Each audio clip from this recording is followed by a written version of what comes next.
नमस्कार, मैं ऋषभ। आप देख रहे हैं डेली समाचार।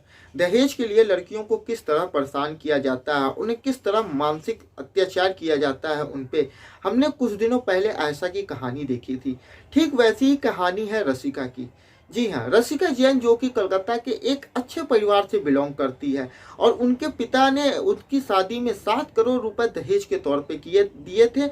वही शादी का पूरा खर्चा भी रसिका के पिता ने उठाया था।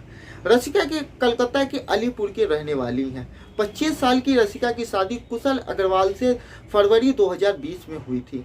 तब से ही दोनों के दाम्पत्य जीवन कुछ अच्छे नहीं जा रहे थे, जिसके बाद बताया जाता है कि रसिका अपने मायके वापस आ गई थी और उन्होंने अपने पिता को बताया था कि किस तरह ससुराल वाले और उनके पति कुशल अग्रवाल उन्हें परेशान करते हैं और उन पर दहेज का दबाव बनाते हैं कि वो अपने पिता से और पैसे लेके आए। जिसके बाद उनके रसिका के पिता मान गए थे कि अब उनकी बेटी ससुराल नहीं जाएगी। पर कुछ दिनों बाद ही रसिका के ससुर यानी कि कुशल के पिता ने रसिका के पिता को फोन करके कहा था कि रसिका और कुशल को एक मौका और मिलना चाहिए, जिनसे कि इन दोनों के दाम्पत्य जीवन ठीक से चले। रसिका के पिता भी उनकी बातों में आ गए और उन्होंने रसिका को समझाया कि वो अपने ससुराल चली जाए और वहाँ फिर से ठीक से दोनों लोग रहें, जिससे कि उनका दाम्पत्य जीवन ठीक से निकले। पर कुछ दिन बाद ही खबर आती है कि रसिका ने तीसरी मंजिल से कूद के आत्महत्या कर ली।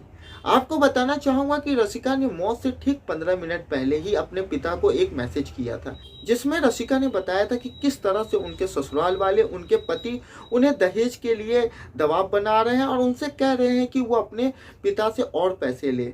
उन्होंने कहा कि उससे बेहतर है कि मैं मर जाऊं, आप मुझे मिस ना करें।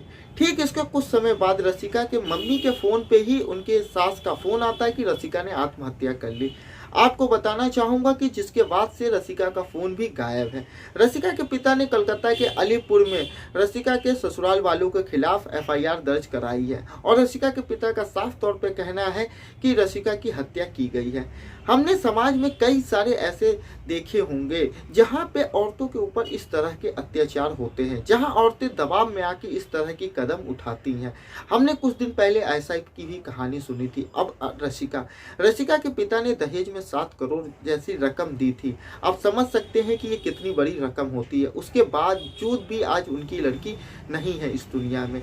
कुछ समाज के लोग भी हैं जो इस मुहिम में आगे तो आते हैं कि रसिका हो या आयशा हो या कोई और हो, उसे इंसाफ मिलना चाहिए।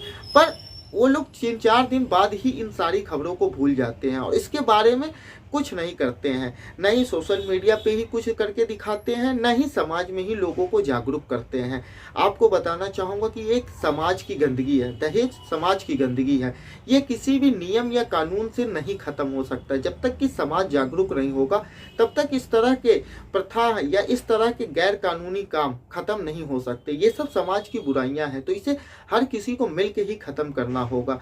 न जाने कितनी आयशा और रसिका इस दुनिया में हैं जिनको हम अब आप जानते ही नहीं होंगे, ना ही उनके घर वाले ही किसी शर्म के कह ले या किसी दबाव में पुलिस तक नहीं जाते होंगे।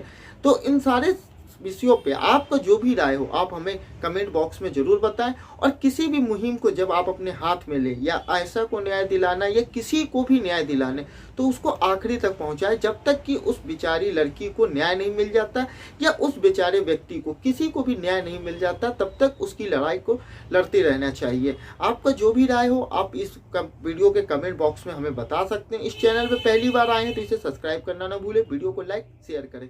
वीडियो देखने के लिए